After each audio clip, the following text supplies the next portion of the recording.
ಜಲಪಾತ ಭಾಗ 3. ಅಮ್ಮ ಸತ್ತು ಮಾವ ಶೇಕ್ದಾರ್ ಆಗಿದ್ದ ತಿರುಮಕೂಡಲು ನರಸೀಪುರಕ್ಕೆ ನನ್ನನ್ನು ಕರೆದುಕೊಂಡು ಹೋದ ಮೇಲೆ ನನ್ನ ಕಲೆಯನ್ನು ಯಾರಿಗೂ ತೋರಿಸದೆ ನಾನು ಸಂಕೋಚದಿಂದ ಸುಮ್ಮನಿದ್ದೆ. ಅತ್ತೆಗೂ ರಂಗೋಲಿಯ ಹುಚ್ಚು ತುಂಬ.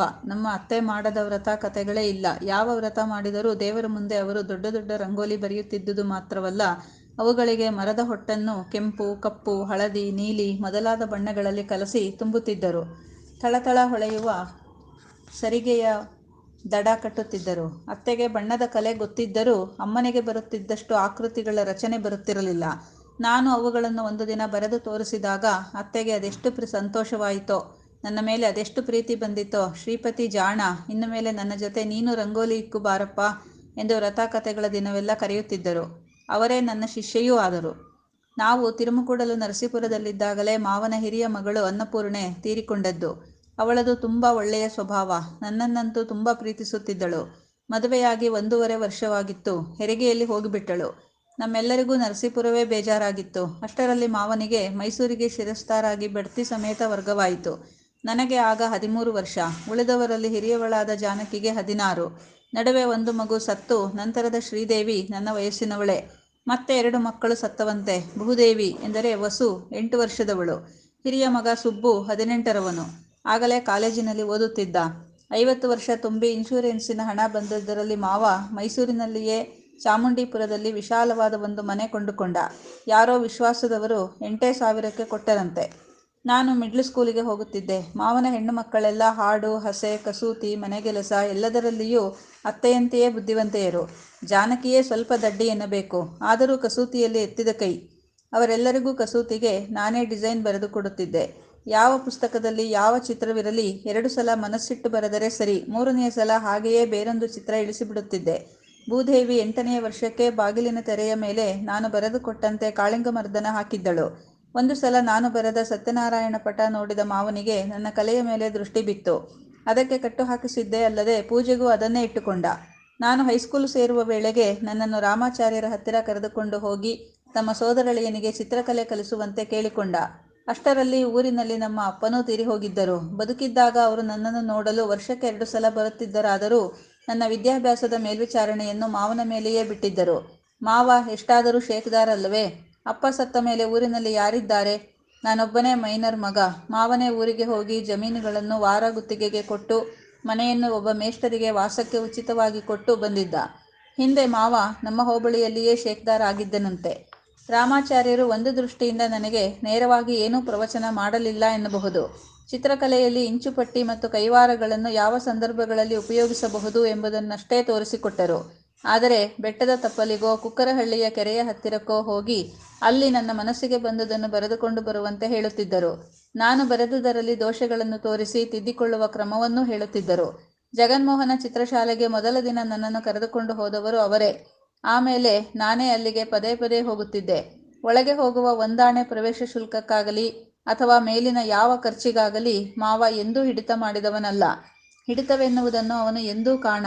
ಹೋಟೆಲ್ ತಿಂಡಿ ತಿನ್ಬ್ಯಾಡ್ರೋ, ಅದೇ ದುಡ್ಡಿನಲ್ಲಿ ಮನೆಯಲ್ಲಿ ಎಲ್ಲರೂ ಹೊಟ್ಟೆ ತುಂಬ ತಿನ್ನಬಹುದು ಎಂದಿಷ್ಟೇ ಅವನು ಹೇಳುತ್ತಿದ್ದುದು.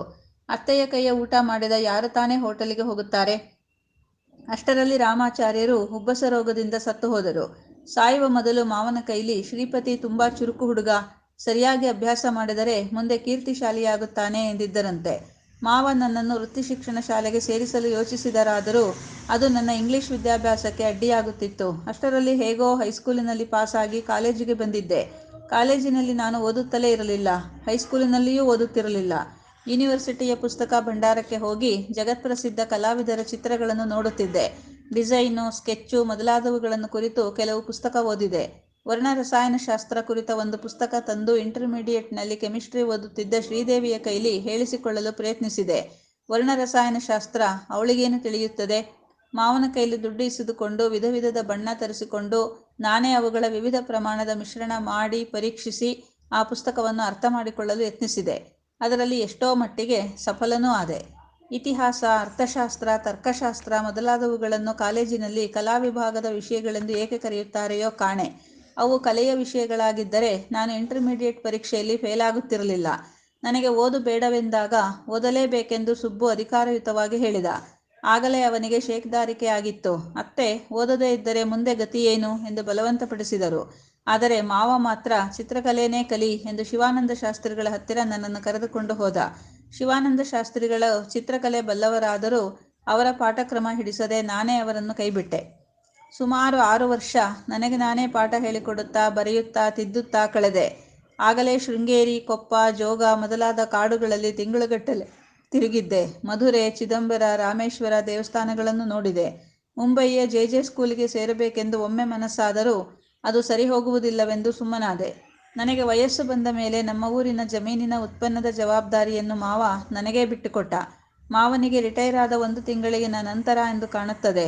ಅತ್ತೆ, ಮಾವ ಇಬ್ಬರನ್ನೂ ಅಕ್ಕಪಕ್ಕದ ಕುರ್ಚಿಗಳ ಮೇಲೆ ಕೂರಿಸಿ, ಅತ್ತೆಯ ತಲೆಗೆ ಮುಂದುಗಡೆಯಿಂದ ನೋಡಿದರೂ ಇಣುಕಿ ಕಾಣುವಷ್ಟು ಹೂವು ಮುಡಿಸಿ 15 ದಿನ ಹಗಲೆಲ್ಲ ಕೆಲಸ ಮಾಡಿ ಅವರಿಬ್ಬರದು ಜೋಡಿ ಭಾವಚಿತ್ರವನ್ನು ತೈಲದಲ್ಲಿ ಬರೆದೆ. ಅದು ಇನ್ನೂ ಸುಬ್ಬುವಿನ ಮನೆಯಲ್ಲಿದೆ. ಮದುವೆಯಾಗುವ ಹೊತ್ತಿಗೆ ವಸುವಿಗೆ BSc ಮುಗಿದು 1 ವರ್ಷವಾಗಿತ್ತು. ಜೀವನೋಪಾಯದ ಬಗೆಗೆ ಹೆಚ್ಚಾಗಿ ನಾನೂ ಯೋಚಿಸಲಿಲ್ಲ. ಮದುವೆಯಾದ ಮೇಲೆಯೇ ಕೆಲಸ ಹುಡುಕುವ ಯೋಚನೆ ಬಂದದ್ದು. ಇಂಟರ್ಮೀಡಿಯೇಟ್ ಫೇಲಾದವರಿಗೆ ಮೈಸೂರಿನಲ್ಲಿ ಕೆಲಸ ಎಲ್ಲಿ ಸಿಕ್ಕೀತು? ಮುಂಬಯಿಯಲ್ಲಿ ಕೆಲಸ ಸಿಕ್ಕಬಹುದು, ನಿಮ್ಮ ಅಳಿಯನನ್ನು ಕಳಿಸಿ ಎಂದು ಮಾವನ ಗುರುತಿನವರೊಬ್ಬರು ಕಾಗದ ಬರೆದ ಮೇರೆಗೆ ನಾನು ಮುಂಬಯಿಗೆ ಬಂದೆ. ಮುಂಬಯಿಯಲ್ಲಾದರೂ ಕೆಲಸ ಅಷ್ಟು ಸುಲಭವಾಗಿ ಸಿಕ್ಕುತ್ತದೆಯೇ? ಕೂಲಿ ಕೆಲಸಕ್ಕೆ ಲಕ್ಷಗಟ್ಟಲೆ ಜನ ಕಾದಿದ್ದಾರೆ. ಯಂತ್ರಜ್ಞರಾಗಲು ಪದವೀಧರರೇ ಸಾಲು ನಿಂತಿದ್ದಾರೆ. ಕೆಲಸ ಕಲಿತಿದ್ದವರಿಗೆ ಒಂದಲ್ಲ ಒಂದು ದಿನ ನೌಕರಿ ಸಿಕ್ಕೀತು. ನನಗೆ ಗೊತ್ತಿರುವ ಕೆಲಸವಾದರೂ ಯಾವುದು? 6 ತಿಂಗಳು ಹತಾಶನಾದ ಮೇಲೆ ಒಂದು ದಿನ ಟೈಮ್ಸ್ ಪತ್ರಿಕೆಯಲ್ಲಿ ಪೇಂಟಿಂಗ್ ಆರ್ಟಿಸ್ಟ್ ಬೇಕಾಗಿದ್ದಾರೆ ಎಂದು ಬೂಟಾನಿ ಪಬ್ಲಿಸಿಟಿಯವರು ಕರೆದಿದ್ದರು.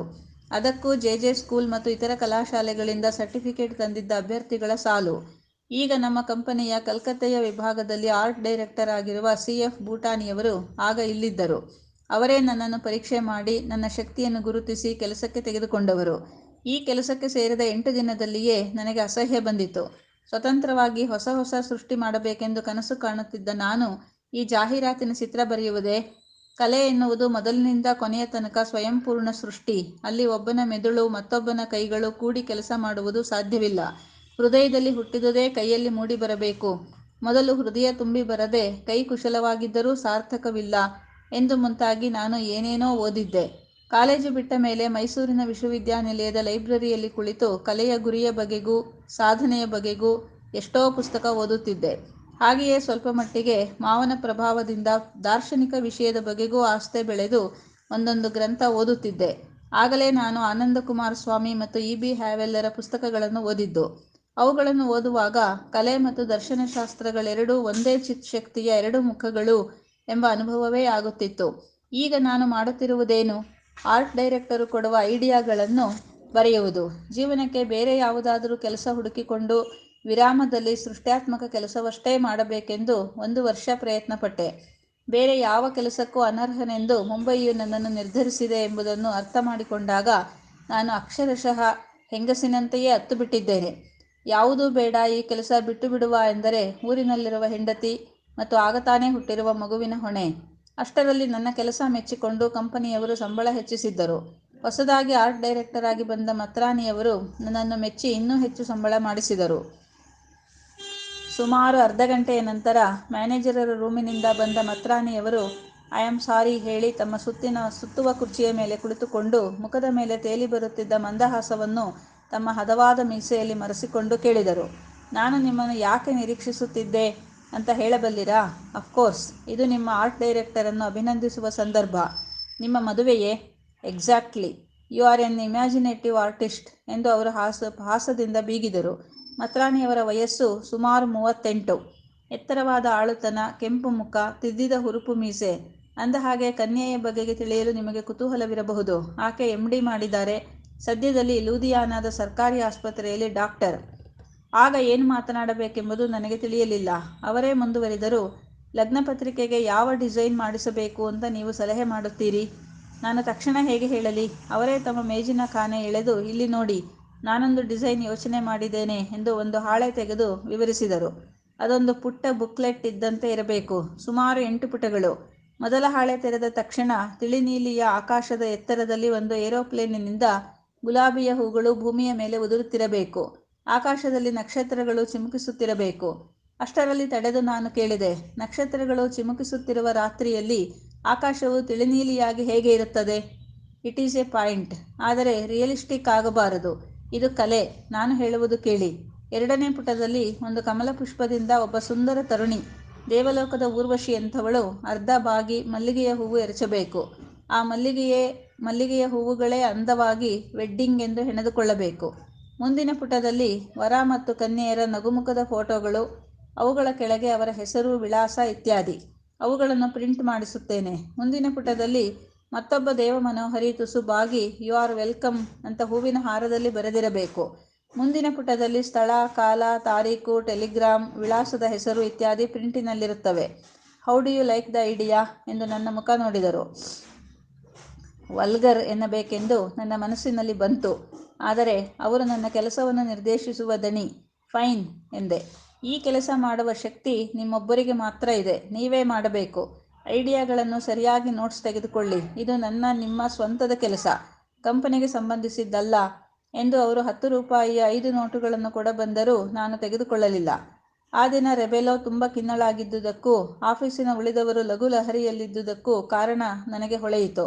ಮತ್ರಾಣಿಯವರ ಮದುವೆ ನಿಶ್ಚಯವಾಗಿದೆ. ಮನೆಗೆ ಬಂದು ಒಂದೇ ದಿನದಲ್ಲಿ ಅವರ ಕಲ್ಪನೆಯ ಕೃತಿಯನ್ನು ಬರೆದು ಮರುದಿನವೇ ಒಯ್ದು ತೋರಿಸಿದಾಗ ಅವರು ಸ್ಪ್ಲೆಂಡಿಡ್, ಸಬ್ಲೈಮ್ ಎಂದು ನನ್ನ ಕೈ ಕುಲುಕಿದರು. ಮತ್ರಾಣಿಯವರ ಕಲೆಯ ಕಲ್ಪನೆಗೂ ನನ್ನ ಕಲ್ಪನೆಗೂ ಒಂದು ಗೂಡಿಸಲಾಗದ ವ್ಯತ್ಯಾಸವಿತ್ತು. ಎಷ್ಟೋ ದಿನ ಅವರು ನನ್ನೊಡನೆ ಕಲೆಯ ಬಗೆಗೆ ಚರ್ಚೆ ಮಾಡಿದ್ದರು. ಎಂದರೆ ನನ್ನ ಅಭಿಪ್ರಾಯ ತಿಳಿದುಕೊಳ್ಳುವ ಶ್ರಮ ತೆಗೆದುಕೊಳ್ಳದೆ ತಮ್ಮ ವಿಚಾರ ಹೇಳಿ ಭಾಷಣ ಮಾಡಿದ್ದರು. ಕಲೆಯ ಮೂಲ ಉದ್ದೇಶವೇನು? ಯಾವುದಾದರೂ ಒಂದು ವಸ್ತುವನ್ನು ಆಕರ್ಷಕವಾಗಿ ಮಾಡುವುದು. ಒಬ್ಬ ಹಲ್ಲುಪುಡಿ ತಯಾರಿಸುತ್ತಾನೆ. ಅದಕ್ಕೆ ದಂತಧಾವನ ಚೂರ್ಣವೆಂದು ಹೆಸರಿಟ್ಟರೆ ಯಾರೂ ಕೇಳುವುದಿಲ್ಲ. ಡಿಲಕ್ಸ್ ಡೆಂಟಲ್ ಕೇರ್ ಅಂತ ಹೆಸರಿಡಿ, ಜನರಿಗೆ ಹಿಡಿಸುತ್ತದೆ. ಕಚ್ಚಾ ಕಾಗದದಲ್ಲಿ ಪೊಟ್ಟಣ ಕಟ್ಟುವ ಬದಲು ಸಾಲಾಗಿ ಸುಂದರವಾಗಿ ಕಾಣುವ ಹಲ್ಲುಗಳ ನಗುಮುಖವೊಂದನ್ನು ಮುದ್ರಿಸಿ ಗುಲಾಬಿಯ ಬಣ್ಣದ ಕವರಿನಲ್ಲಿ ತುಂಬಿ. ಈ ದೃಷ್ಟಿಯಿಂದ ಮನಸ್ಸನ್ನು ಮುದಗೊಳಿಸಿ ವಸ್ತುಗಳಲ್ಲಿ, ವ್ಯಕ್ತಿಗಳಲ್ಲಿ ಪ್ರೀತಿ ಹುಟ್ಟಿಸುವುದಲ್ಲವೇ ಕಲೆ ಎಂದರೆ? ಕಲಾವಿದನು ಜನರ ಗುಂಪಿನ, ವಿವಿಧ ರೀತಿಯ ಜನಗಳ ಮನೋವಿಶ್ಲೇಷಕನಾಗಿರಬೇಕು. ಮೊದಲಾಗಿ ಅವರು ಜಾಹೀರಾತು ಕಲೆಯ ಬಗ್ಗೆ ನಿರರ್ಗಳವಾಗಿ ಮಾತನಾಡುತ್ತಿದ್ದರು. ಕೆಲವೊಮ್ಮೆ ನಾನು ಮನಸ್ಸಿನಲ್ಲಿಯೇ ಅವರನ್ನು ದ್ವೇಷಿಸುತ್ತಿದ್ದೆ. ಮತ್ರಾಣಿ ಎಂದರೆ ತಿರಸ್ಕಾರದಿಂದ ನನ್ನ ಮನಸ್ಸು ಉರಿಯುತ್ತಿತ್ತು. ಇಡೀ ಕಂಪನಿಗೆ ಅವನೇ ಕಲಾ ನಿರ್ದೇಶಕ. ತಾನೊಬ್ಬ ನಿಜವಾದ ಕಲಾವಿದನೆಂದು ಅವನು ತಿಳಿದುಕೊಂಡಿದ್ದಾನೆ. ಕಲಾವಿದನಂತೆಯೇ ವೇಷ ಹಾಕಿಕೊಂಡು ಮುಖದ ಮೇಲೆ ಭಾವನಾ ಲಹರಿ ತೋರಿಸಿಕೊಳ್ಳುತ್ತಾನೆ. ಕೈಲಿ ಕುಂಚ ಮುಟ್ಟಿ ಆಡಿಸುವ ಯೋಗ್ಯತೆ ಇಲ್ಲ. ಒಂದು ಗೆರೆ ಸೊಟ್ಟವಾದರೆ ತಿದ್ದುವ ಶಕ್ತಿ ಇಲ್ಲ. ಆದರೆ ಅವನೇ ಆರ್ಟ್ ಡೈರೆಕ್ಟರು. ಅವನು ಹೇಳಿದಂತೆ ಮಾತ್ರ ನಾವು ಚಿತ್ರ ಬರೆಯಬೇಕು, ಬಣ್ಣ ತುಂಬಬೇಕು. 1-2 ದಿನ ಸಿಡಿದು ಬೀಳುತ್ತಿದ್ದ ಮನಸ್ಸು ನಂತರ ಸಮಾಧಾನಕ್ಕೆ ಬರುತ್ತಿತ್ತು. ವೈಯಕ್ತಿಕವಾಗಿ ಮತ್ರಾಣಿಯವರು ತುಂಬ ಒಳ್ಳೆಯವರು. ಧಾರಾಳವಾಗಿ ಹಣ ಖರ್ಚು ಮಾಡುತ್ತಾರೆ. ನನಗೆ ಸಂಬಳ ಏರಿಸಿದ್ದವರು ಅವರೇ. ನಾನು ಸಂಬಳದ ಕೆಲಸ ಬಿಟ್ಟ ಮೇಲೂ ನನ್ನ ಯೋಗ್ಯತೆಯನ್ನು ಶಿಫಾರಸು ಮಾಡಿ ಫ್ರೀಲಾನ್ಸ್ ಪೇಂಟರ್ನೆಂದು ಕಂಪನಿಯಲ್ಲಿ ಉಳಿಸಿಕೊಂಡು ಸಂಬಳಕ್ಕಿಂತ ಹೆಚ್ಚು ಸಂಪಾದನೆ ಬರುವಂತೆ ಮಾಡಿದವರೂ ಅವರೇ. ಅಮೆರಿಕೆಗೆ ಹೋಗಿ ಜಾಹೀರಾತು ವಿದ್ಯೆ ಅಧ್ಯಯನ ಮಾಡಿ ಬಂದಿದ್ದಾರೆ. ಜತೆಗೆ ಕಂಪನಿಯ ಮಾಲೀಕರ ಜಾತಿಗೆ ಸೇರಿದವರು. 1,500 ಸಂಬಳ ಬರುತ್ತಿದೆ. ಕಾರು, ಮಲಬಾರ್ ಹಿಲ್ಸ್ನಲ್ಲಿ ಫ್ಲ್ಯಾಟ್ ಇವೆ. ಸಂಜೆಯ ವೇಳೆ ಮಿತವಾಗಿ ಕುಡಿಯುತ್ತಾರೆ, ರೆಮಿ ಆಡುತ್ತಾರೆ. ಇದರಲ್ಲಿ ತಪ್ಪೇನು? ಅವರನ್ನು ನಾನೇಕೆ ತಿರಸ್ಕಾರ ಭಾವದಿಂದ ಯೋಚಿಸಬೇಕು? ನಿಜವಾದ ಕಲೆ ಅವರಿಗೆ ಗೊತ್ತಿಲ್ಲ. ಹಾಗಿದ್ದು ಅವರು ಕಲೆಯ ಬಗೆಗೆ ತಿಳಿದವರಂತೆ, ಕಲಾವಿದರಂತೆ ತೋರಿಸಿಕೊಳ್ಳುತ್ತಾರಲ್ಲ, ಇದೇ ಮುಂಬಯಿ ಎಂದರೆ. ಮುಂಬಯಿ ಎಂಬ ಈ ವ್ಯವಸ್ಥೆಯಲ್ಲಿ ಅಲ್ಲ, ದೇಶವು ಸಾಗುತ್ತಿರುವ ಪ್ರಕ್ರಿಯೆಯ ಮುಂದಿನ ಬಿಂದುವಿನಲ್ಲಿ ಎಲ್ಲ ಕಸುಬಿನವರು ಹೀಗೆಯೇ ಮಾಡುತ್ತಾರೆ, ಹೀಗೆಯೇ ಬದುಕುತ್ತಾರೆ. ಮತ್ರಾಣಿಯವರು ನನ್ನೊಡನೆ ಎಷ್ಟೋ ಬಾರಿ, ಮಿಸ್ಟರ್ ಪ್ಯಾಟಿ, ನೀವು ಇಂಟ್ರೋವರ್ಟ್ ಅಲ್ಲದೆ ಎಕ್ಸ್ಟ್ರೋವರ್ಟ್ ಆದರೆ ಬೇಗ ಮುಂದೆ ಬರಬಹುದು.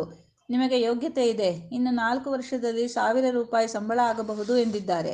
ಅಂತರ್ಮುಖಿ ಅಲ್ಲದವನು ಕಲಾವಿದನೆಂತು ಆಗಿಯಾನು ಎನ್ನುವುದು ನನ್ನ ದೃಷ್ಟಿಯಾದರೆ, ಕಲೆ ಎನ್ನುವುದು ಒಂದು ಸಹಕಾರಿ ಉದ್ಯಮ. 4 ಜನರು ಸೇರಿ ದುಡಿದರೆ ಒಂದು ಕಲಾಕೃತಿ ಆದೀತು. ಆ 4 ಜನರನ್ನು ನಿರ್ದೇಶಿಸುವ ಸಂಘಟನಾ ಚಾತುರ್ಯ ಇದ್ದವನೇ ಯಶಸ್ವಿ ಕಲಾವಿದನಾದಾನು. ನನ್ನನ್ನು ನೋಡಿ, ಕಂಪನಿಯಲ್ಲಿರುವ ಎಷ್ಟು ಜನ ಪೇಂಟರ್ಗಳಿಂದ ಅವರಿಗೆ ಅಸಮಾಧಾನವಾಗದಂತೆ ಕೆಲಸ ತೆಗೆದುಕೊಳ್ಳುತ್ತೇನೆ. ನನ್ನ ಕೆಲಸದಲ್ಲಿ ನೀವಿದ್ದರೆ ಕಂಪನಿ ನಡೆಸುತ್ತಿದ್ದೀರಾ? ಉಳಿದ ಪೇಂಟರ್ಗಳನ್ನು ಖುಷಿಯಾಗಿ ನಡೆಸಿಕೊಂಡು ಹೋಗುತ್ತಿದ್ದೀರಾ? ಕಲೆ ಎಂದರೆ ಏನು ಈಗ ಹೇಳಿ ಎಂದು ಕೇಳುತ್ತಿದ್ದರು. ನನ್ನ ದೃಷ್ಟಿ ಅವರ ತಲೆಗೆ ಹೋಗುವುದೇ ಇಲ್ಲ. ನಾನೇ ಮೂರ್ಖ, ಮುಂಬಯಿಗೆ ಹೊಂದಿಕೊಂಡಿಲ್ಲ. ಮತ್ರಾಣಿಯವರ ವಿವಾಹದ ಆಮಂತ್ರಣ ಪತ್ರಿಕೆ ಅಚ್ಚಾಗಿ ನನ್ನ ಕೈಗೂ ಬಂತು. ಅದಕ್ಕೆ ಬಳಸಿದ ಕಾಗದ, ಅಚ್ಚಿನ ರೀತಿ, ಜರಿಗಳ ಎಳೆಗಳು, ಮೇಲಿನ ಕವರು, ಅದರಲ್ಲಿದ್ದ ಒಟ್ಟು ಪುಟಗಳನ್ನು ನೋಡಿದ ನಾನು ಒಂದು ಪ್ರತಿಗೆ ಏನಿಲ್ಲವೆಂದರೂ ಸುಮಾರು 2 ರೂಪಾಯಿಯಂತೆ ಖರ್ಚಾಗಿದೆ ಎಂದು ಲೆಕ್ಕ ಹಾಕಿದೆ. 1000 ಪ್ರತಿ ಎಂದರೂ ಲಗ್ನಪತ್ರಿಕೆ ಅಚ್ಚು ಮಾಡಿಸುವುದಕ್ಕೆ 2000 ರೂಪಾಯಿ ಖರ್ಚು ಮಾಡಿದ್ದಾರೆ. ಅಥವಾ ನಮ್ಮ ಕಂಪನಿಗೆ ಮಾಡಿಕೊಡುವ ಮುದ್ರಣಾಲಯದವರು ರಿಯಾಯಿತಿ ದರದಲ್ಲಿ ಅಚ್ಚು ಮಾಡಿಕೊಟ್ಟಿದ್ದರೆ 1600 500 ಖರ್ಚಾಗಿದೆ. ಎಲ್ಲರಿಗೂ ಬರಲು ಅನುಕೂಲವಾಗಲೆಂದು ಮದುವೆಯನ್ನು ಒಂದು ಭಾನುವಾರ ಬೆಳಗ್ಗೆ 10 ಗಂಟೆಗೆ ಇಟ್ಟಿದ್ದರು. ಮಿಸ್ಟರ್ ಪ್ಯಾಟಿ, ನೀವು ಸಂಸಾರ ಸಮೇತ ಖಂಡಿತ ಬೆಳಗ್ಗೆ 8ಕ್ಕೆ ಬರಬೇಕು. ಮೊದಲಿನಿಂದ ಕಡೆಯ ತನಕ ಅಲ್ಲಿಂದ ಕದಲಬಾರದು. ನಾನು ಸ್ವತಃ ವಿನಂತಿಸಿಕೊಂಡಿದ್ದೇನೆ ಅಂತ ಮಿಸ್ಸೆಸ್ ಪ್ಯಾಟಿಯವರಿಗೆ ಹೇಳಿ ಕರೆದುಕೊಂಡು ಬನ್ನಿ ಎಂದು ಮತ್ರಾಣಿಯವರು ನನಗೆ ಅಭಿಮಾನದಿಂದ ಆಮಂತ್ರಣ ಕೊಟ್ಟಿದ್ದರು. ಹೇಗೂ ಭಾನುವಾರ, ವಿಶ್ವನಿಗೆ ಸ್ವಲ್ಪ ಬದಲಾವಣೆಯಾದರೂ ಸಿಕ್ಕಿದರೆ ಆಗುತ್ತೆ. ಮಲಬಾರ್ ಹಿಲ್ಸ್ ಮತ್ತು ಕೊಲಾಬಾ ಕಡೆಯವರಿಗೆ ಹತ್ತಿರವಾಗುವಂತೆ ಮದುವೆಯನ್ನು ತೇಜ್ ಪಾಲ್ ವಿವಾಹ ಮಂಟಪದಲ್ಲಿ ವ್ಯವಸ್ಥೆ ಮಾಡಲಾಗಿತ್ತು. ವಧೂವರರಿಗೆ ನಾನೂ ಸಹ ಏನಾದರೂ ಓದಿಸಬೇಕು. ಮತ್ರಾಣಿಯವರಲ್ಲಿ ಇಲ್ಲದ ವಸ್ತು ಯಾವುದು ಎಂದು ಒಂದು ದಿನವೆಲ್ಲ ಯೋಚಿಸಿದೆ. ಕಾರು, ವಾಚು, ರೇಡಿಯೋ, ಟ್ರಾನ್ಸಿಸ್ಟರ್ ಮೊದಲಾಗಿ ಅವರಲ್ಲಿ ಇಲ್ಲದ ವಸ್ತುವೇ ಇಲ್ಲ. ಆದರೂ ಒಂದು ಪದ್ಧತಿ ಮತ್ತು ಗೌರವ. 20 ರೂಪಾಯಿನ ಒಂದು ಎಲೆಕ್ಟ್ರಿಕ್ ಇಸ್ತ್ರಿಪೆಟ್ಟಿಗೆ ಮತ್ತು ಅವರ ಹೆಂಡತಿಗೆ ವಸುವಿನ ಹತ್ತಿರವೇ ಇದ್ದ ಒಂದು ಮೈಸೂರು ರೇಷ್ಮೆಯ ಕಣ ತೆಗೆದುಕೊಂಡೆವು. ಆ ದಿನ ಬೆಳಗ್ಗೆ ನಮಗೆ ಎಚ್ಚರವಾಗುವ ವೇಳೆಗೆ 6 ಗಂಟೆ ಆಗಿತ್ತು. ಎಷ್ಟೇ ಗಡಿಬಿಡಿ ಮಾಡಿದರೂ ನನ್ನ ಮುಖಕ್ಷೌರ, ಎಲ್ಲರ ಸ್ನಾನ ಮೊದಲಾದವು ಮುಗಿಯುವ ವೇಳೆಗೆ 7:15 ಆಗಿತ್ತು. ಇನ್ನು ಬಸ್ಸಿಗೆ ಕಾಯುವುದಾಗಲಿ, ದಾದರಿಗೆ ನಡೆದು ಅಲ್ಲಿಂದ ಗ್ರ್ಯಾಂಡ್ ರೋಡಿನ ಟ್ರೈನಿನಲ್ಲಿ ಹೋಗಿ ಮುಂದೆ ನಡೆಯುವುದಾಗಲಿ 3/4 ಗಂಟೆಯಲ್ಲಿ ಆಗುವ ಕೆಲಸವಲ್ಲ. ವರ್ಲಿಯ ಮಾರ್ಗವಾಗಿ ನೇರವಾಗಿ ಹೋಗಬೇಕೆಂದು ಮೂವರು ಒಂದು ಟ್ಯಾಕ್ಸಿಯಲ್ಲಿ ಕುಳಿತೆವು. ಮುಂಬಯಿಗೆ ಬಂದ ಮೇಲೆ ನಾನು, ವಸು ಜೊತೆಯಲ್ಲಿ ಟ್ಯಾಕ್ಸಿಯಲ್ಲಿ ಕುಳಿತು ಹೋಗುತ್ತಿರುವುದು ಇದೇ ಮೊದಲು. ಇಬ್ಬರಿಗೂ ಏನೋ ಒಂದು ತೆರನಾದ ಸಂತೋಷ. ನಾವು ಒಂದು ಕಾರು ಇಡೋಣ ಮುಂದೆ ಎಂದು ಅವಳು ನನ್ನ ಕಿವಿಯ ಓಲೆಯ ಬಿಳಿ ಹರಳೆಗಿಂತ ಹೊಳಪಾಗಿ ಒಂದು ಸಲ ಹುಸಿನಕ್ಕಳು. ಹೌದಣ್ಣ, ನಾನು ದಿನ ಅದರಲ್ಲೇ ಸ್ಕೂಲಿಗೆ ಹೋಗ್ತೀನಿ, ವಿಶ್ವ ಅನುಮೋದಿಸಿದ. ಸಕಾಲದಲ್ಲಿ ನಾವು ಮದುವೆ ಮಂಟಪವನ್ನೇನೋ ತಲುಪಿದೆವು. ಟ್ಯಾಕ್ಸಿಯವನಿಗೆ ನಾನು 4 ರೂಪಾಯಿ ಕೊಟ್ಟಾಗ ವಸು, ಸ್ವಲ್ಪ ಮೊದಲೇ ಎಚ್ಚರವಾಗಿದ್ದು ಬಸ್ಸಿಗೆ ಬಂದಿದ್ದರೆ ಈ ದಂಡ ತಪ್ಪುತ್ತಿತ್ತು ಎಂದಳು. ಬೊಂಬಾಯಿಯಲ್ಲಿ ಹಾಗೆಲ್ಲ ಅನ್ನಬಾರದು ಎಂದು ಹೇಳಿ ನಾನು ನಕ್ಕೆ. ವಿವಾಹ ಮಂಟಪವನ್ನು ಎಂತಹ ನಾಟಕದಲ್ಲಿ ಸಹ ಕಾಣಲಾರದಷ್ಟು ವೈಭವದಿಂದ ಸಿಂಗರಿಸಿದ್ದರು. ಮಂಟಪದ ಹೊರಗೆ ಇದ್ದ ಮರಗಳ ಕೊಂಬೆಗಳಲ್ಲಿಯೂ ಸುರುಗಿ ಮರದಲ್ಲಿ ಮೊಗ್ಗುಗಳು ಹೆಣೆದುಕೊಳ್ಳುವಂತೆ ವಿದ್ಯುತ್ ಬಲ್ಬುಗಳನ್ನು ಹೆಣೆದು ಜಗಜಗಿಸಿದ್ದರು. ಮರ್ಕ್ಯುರಿ ಟ್ಯೂಬಿನಲ್ಲಿ ವೆಡ್ಡಿಂಗ್, ವೆಲ್ಕಮ್ ಮೊದಲಾಗಿ ದೊಡ್ಡ ಆಕೃತಿಯ ದೀಪಗಳು. ಮಂಟಪದ ಒಳಗೆಲ್ಲ ಕುರ್ಚಿಗಳು, ಅನೇಕ ಸೋಫಾಗಳು. ಮಂಟಪದ ಹೊರಗೆ ಒಂದು ಕಡೆಯಲ್ಲಿ ಸಮವಸ್ತ್ರ ಧರಿಸಿದ ಸುಮಾರು 20 ಜನಗಳ ಒಂದು ವಾದ್ಯವೃಂದವು ಹೆಚ್ಚು ಗದ್ದಲ ಮಾಡದೆ ಬ್ಯಾಂಡ್ ಸಂಗೀತ ನುಡಿಸುತ್ತಿದೆ. ಜನವೋ ಜನ. ಪಕ್ಕದಲ್ಲೇ ಇರುವ ಸಭಾಗೃಹವನ್ನು ಸೇರಿ ಸುತ್ತಮುತ್ತಲೂ ಕಾರುಗಳು. ಹೆಚ್ಚು ಕಡಿಮೆ ನಮ್ಮ ಆಫೀಸಿನ ಜನರೆಲ್ಲರೂ ಬಂದಿದ್ದರು. ರೆಬೆಲೋ ಮಾತ್ರ ನನ್ನ ಕಣ್ಣಿಗೆ ಕಾಣಲಿಲ್ಲ. ಮತ್ರಾಣಿಯವರು ನನ್ನನ್ನು ನೋಡಿ ಯು ಹ್ಯಾವ್ ಕಮ್ ಎಂದು ಇಂಗ್ಲಿಷರ ರೀತಿಯಲ್ಲಿ ಕೈ ಕುಲುಕಿ, ವಸುವಿನ ಕಡೆ ತಿರುಗಿ ಫ್ರೆಂಚ್ ಶೈಲಿಯಲ್ಲಿ ತುಸು ಬಾಗಿ ವೆಲ್ಕಮ್ ಮೇಡಮ್ ಎಂದು ಹೇಳಿ ವಿಶ್ವನ ಕೆನ್ನೆಯನ್ನು ಪಂಜಾಬಿಗಳಂತೆ ಕೈಲಿ ಮುದ್ದಿಸಿ ಗಡಿಬಿಡಿಯಲ್ಲಿ ಹೊರಟು ಹೋದರು. ಅಲ್ಲಿ ಏನು ನಡೆಯುತ್ತಿದೆ ಎಂಬುದು ನನಗೆ ತಿಳಿಯುತ್ತಿರಲಿಲ್ಲ. ಬರೀ ಗಡಿಬಿಡಿ. ಅಷ್ಟರಲ್ಲಿ ವಿಶ್ವ ಹಸಿವೆಂದು ಅವನ ಅಮ್ಮನನ್ನು ಕೊರೆಯಲು ಶುರು ಮಾಡಿದ್ದ. ಆದರೆ ನಾವು ಏನೂ ಮಾಡುವಂತಿರಲಿಲ್ಲ. 10 ಗಂಟೆಯ ವೇಳೆಗೆ ಶಾಸ್ತ್ರ ಶುರುವಾಯಿತು. ಸಭಾಂಗಣದ ಮಧ್ಯೆ ಕೆಂಪು ಮಿನುಗುವ ಕಾಗದದ ಹೂಮಾಲೆಗಳಿಂದ ರಚಿಸಿ ವಿದ್ಯುತ್ ಬಲ್ಬುಗಳಿಂದ ಹೊಳೆಯುತ್ತಿದ್ದ ಮಂಟಪದ ಮಧ್ಯದಲ್ಲಿ ಒಂದು ಅಗ್ಗಿಷ್ಟಿಕೆಯ ಹೋಮಕುಂಡವನ್ನು ಹೊತ್ತಿಸಿದರು. ವಧೂವರರು ಜೊತೆಗೆ ಇನ್ನೊಬ್ಬ ವೃದ್ಧ ದಂಪತಿಗಳು ಅದರ ಸುತ್ತ ಕುಳಿತರು. ಒಬ್ಬ ಪುರೋಹಿತರು ಅದೇನು ಮಂತ್ರ ಹೇಳಿದರೋ ಗದ್ದಲದಲ್ಲಿ ಯಾರಿಗೂ ಕೇಳಲಿಲ್ಲ. ಕನ್ಯೆಗೆ ಸುಮಾರು 35ರ ಪ್ರಾಯ. ಆಸ್ಪತ್ರೆಯ ಲೇಡಿ ಡಾಕ್ಟರರಿಗೆ ಇರಬೇಕಾದ ಗಾಂಭೀರ್ಯವೂ ಆತ್ಮವಿಶ್ವಾಸವೂ ಆಕೆಯ ಮುಖದ ಮೇಲಿದ್ದುವು. ರೂಜ್, ಲಿಪ್ಸ್ಟಿಕ್ ಮೊದಲಾದ ಸಕಲ ಸಾಧನಗಳನ್ನೂ ತಿಕ್ಕಿದ್ದ ಆಕೆ ವಾಸ್ತವವಾಗಿಯೂ ಕೆಂಪಗಿದ್ದರು. ನೈಲಾನ್ ವೇಷದಲ್ಲಿದ್ದ ಅವರ ಒಳವಸ್ತ್ರಗಳೇ ನಿಜವಾದ ವಸ್ತ್ರಗಳಾಗಿದ್ದುವು. ಅರ್ಧ ಗಂಟೆಯಲ್ಲಿ ಮದುವೆ ಮುಗಿದೇ ಹೋಯಿತು. ಇನ್ನು ಉಡುಗೊರೆಗಳನ್ನು ಓದಿಸುವ ಗದ್ದಲ. ಲೆಕ್ಕವಿಲ್ಲದಷ್ಟು ಉಡುಗೊರೆಗಳು ಬಂದು ಬಿದ್ದುವು. ವಸು ಮತ್ತು ನಾನು ವಿಶ್ವನ ಸಂಗಡ ಉಡುಗೊರೆ ಕೊಡಲು ಹತ್ತಿರ ಹೋದಾಗ ಮತ್ರಾಣಿಯವರು ತಮ್ಮ ಹೆಂಡತಿಗೆ, C darling, he is A first rate artist, mister patty. She is madam patty ಎಂದು ನಮ್ಮ ಪರಿಚಯ ಮಾಡಿಕೊಟ್ಟರು. ಕಾಂಟ್ರಾಕ್ಟ್ ತೆಗೆದುಕೊಂಡಿದ್ದ ಕಂಪನಿಯ ಆಳುಗಳು ಒಂದು ಕಡೆಯಿಂದ ಎಲ್ಲರಿಗೂ ಐಸ್ ಕ್ರೀಮ್ ಕೊಡುತ್ತಾ ಬಂದರು. ನಮಗೂ ಅದು ಬಂದಿತು. ವಿಶ್ವ ತುಂಬ ಖುಷಿಯಾಗಿ ತಿಂದ. ಮುಂದಿನ ಕಾರ್ಯಕ್ರಮವೇನು ಎಂದು ತಿಳಿಯದೆ ನಾನು ಸುತ್ತಮುತ್ತ ನೋಡುತ್ತಿರುವಾಗ ರೆಬೆಲೋ ಕಂಡಳು. ಹತ್ತಿರ ಹೋಗಿ ಮುಖದ ಮೇಲೆ ನಗುವನ್ನು ಪ್ರಕಟಿಸುತ್ತಾ ಹೊಸ ವಧೂವರರಿಗೆ ಅಭಿನಂದನೆ ಹೇಳುತ್ತಿರುವಂತೆ ಕಾಣಿಸಿದಳು. ಈ ದಿನ ಅವಳು ಸೀರೆ ಉಟ್ಟಿದ್ದಳು. ಅಷ್ಟರಲ್ಲಿ ನಮ್ಮ ಆಫೀಸಿನ ಕ್ಯಾಷಿಯರ್ ನನ್ನ ಹತ್ತಿರ ಬಂದು ಕೈ ಕುಲುಕಿ ಹೇಳಿದರು, ನೀವು ಅದೇನೋ ಉಡುಗೊರೆ ಕೊಟ್ಟಿರಿ ಅಂತ ಕಾಣುತ್ತೆ, ಈಗ ಕೊಡಬಾರದಾಗಿತ್ತು. ವಧೂವರರಿಬ್ಬರೂ ಇವತ್ತು ಮಧ್ಯಾಹ್ನದ ವಿಮಾನದಲ್ಲಿ ದಿಲ್ಲಿಗೆ ಹೋಗುತ್ತಾರೆ. ಅಲ್ಲಿಂದ ಶ್ರೀನಗರಕ್ಕೆ ಹನಿಮೂನಿಗೆ ಹೋಗುತ್ತಾರೆ. 15 ದಿನದ ನಂತರ ಬಂದ ಮೇಲೆ ಡೈರೆಕ್ಟರು ನಮಗೆಲ್ಲ ಹೋಟೆಲ್ ನಟರಾಜದಲ್ಲಿ ಒಂದು ಡಿನ್ನರ್ ಕೊಡುತ್ತಾರೆ. ಆಗ ನಾವೆಲ್ಲ ಸೇರಿ ಒಟ್ಟು 500 ರೂಪಾಯಿನ ಒಂದು ಸಾಮಾನು ಓದಿಸಬೇಕು ಅಂತ ಮಾಡಿಕೊಂಡಿದ್ದೀವಿ. ನಿಮಗೆ ತಿಳಿದಿಲ್ಲವೇ ವಿಷಯ? ಅದು ನನಗೆ ಗೊತ್ತಿರಲಿಲ್ಲ. ಅಷ್ಟರಲ್ಲಿ ಎಷ್ಟೋ ಜನ ದೊಡ್ಡ ದೊಡ್ಡ ಅತಿಥಿಗಳು ಹೊರಡುತ್ತಿದ್ದರು. ಮತ್ರಾಣಿಯವರು ಎಡಗೈಯನ್ನು ತಮ್ಮ ಪತ್ನಿಯ ಸೊಂಟದ ಸುತ್ತ ಅರ್ಧ ಬಳಸಿಕೊಂಡು ಬಲಗೈಯಿಂದ ಅತಿಥಿಗಳ ಕೈ ಕುಲುಕಿ ಬೀಳ್ಕೊಡುತ್ತಿದ್ದರು. 10 ನಿಮಿಷದಲ್ಲಿ ಸಭೆ ಖಾಲಿಯಾಗುತ್ತಾ ಬಂತು. ಮತ್ತೆ 10 ನಿಮಿಷದಲ್ಲಿ ಮತ್ರಾಣಿಯವರು ಪತ್ನಿಯ ಎಡತೋಳನ್ನು ತಮ್ಮ ತೋಳಿನ ಸಂದಿನಿಂದ ಹಿಡಿದುಕೊಂಡು ನಡೆದು ಹೋಗಿ ಕಾರಿನಲ್ಲಿ ಕುಳಿತರು. ಕಾರು ಹೊರಟೇ ಹೋಯಿತು. ಅಲ್ಲಿ ಇನ್ನು ನಾವು ಮಾಡುವುದೇನು? ಮತ್ತೆ 5 ನಿಮಿಷದಲ್ಲಿ ಉಳಿದ ಜನಗಳು ಚೆದರಿ ಹೋಗಿ ಮಂಟಪದ ಅಲಂಕಾರವನ್ನು ಕಳಚುವ ಕೆಲಸವೂ ಮೊದಲಾಯಿತು. ನಮ್ಮ ಹೊಟ್ಟೆ ತಾಳ ಹಾಕುತ್ತಿತ್ತು. ವಿಶ್ವ ಹಸಿವು ಎಂದು ಇನ್ನೇನು ಅಳುವುದರಲ್ಲಿದ್ದ. 8 ಗಂಟೆಗೇ ಬರಬೇಕು, ಮೊದಲಿನಿಂದ ಕೊನೆಯ ತನಕ ಇರಬೇಕು ಎಂದು ಮತ್ರಾಣಿಯವರು ಹೇಳಿದ ಅರ್ಥದಲ್ಲಿ ಊಟ ತಿಂಡಿಯೂ ಉಂಟೆಂದು ತಿಳಿದಿದ್ದ ನಾನು ಮೂರ್ಖನಾದಂತೆ ಆಯಿತು. ಇನ್ನು ಬಸ್ಸು ಅಥವಾ ರೈಲು ಹಿಡಿದು ಮನೆ ಮುಟ್ಟಲು 1 ಗಂಟೆಯಾದರೂ ಬೇಕು. ನಂತರ ಒಲೆ ಹೊತ್ತಿಸಿ ಅಡಿಗೆ ಆಗುವ ತನಕ ವಿಶ್ವ ಸುಮ್ಮನಿರುವುದಿಲ್ಲ. ನಮಗೂ ತಡೆಯಲಾಗುವುದಿಲ್ಲ. ಹತ್ತಿರದಲ್ಲಿ ಯಾವ ಊಟದ ಹೋಟೆಲೂ ಇರಲಿಲ್ಲ. ಆದರೆ ಅಲ್ಲಿಯೇ ಒಂದು ಸುಖಾಹಾರ ಗೃಹ ಎಂಬ ಬೋರ್ಡನ್ನು ಹಿಂದೆ ಎಂದೋ ನೋಡಿದ್ದ ನೆನಪು. ತೇಜ್ಪಾಲ್ ಸಭಾಭವನದ ದಿಬ್ಬ ಇಳಿದು ಮುಂದೆ ಅರ್ಧ ಫರ್ಲಾಂಗಿನಲ್ಲಿಯೇ ಸಿಕ್ಕಿದ ಸುಖಾಹಾರ ಗೃಹಕ್ಕೆ ಹೋಗಿ ಮೂವರೂ ಸೋಫಾದಂತಹ ಕುರ್ಚಿಯ ಮೇಲೆ ಕುಳಿತೆವು. ಮೇಜಿನ ಮೇಲಿದ್ದ ಮೆನು ನೋಡಲು ಬಿಟ್ಟರೆ ವಸು ಊಟವೇ ಬೇಡವೆಂದಾಳು. ಅದನ್ನು ನಾನೇ ನೋಡಿ ನಮ್ಮಿಬ್ಬರಿಗೂ 4 ಚಪಾತಿ ಪಲ್ಯ, ವಿಶ್ವನಿಗೆ 1 ಚಪಾತಿ ಮತ್ತು ವೆಜಿಟೇಬಲ್ ಪಲಾವಿಗೆ ಹೇಳಿದೆ. ಅದು ಬರಬೇಕಾದರೆ ಏನಿಲ್ಲೆಂದರೂ ಅರ್ಧ ಗಂಟೆ ಬೇಕು. ವಿಶ್ವ ಮಂಕಾಗಿ ನನ್ನನ್ನು ಒರಗಿಕೊಂಡು ಕುಳಿತಿತ್ತು. ವಸು ಅದೇನೋ ತನ್ನಲ್ಲಿಯೇ ಯೋಚಿಸುತ್ತಿದ್ದಳು. ಅವಳು ನನ್ನಂತೆಯೇ ಅಂತರ್ಮುಖಿ ಸ್ವಭಾವದವಳು.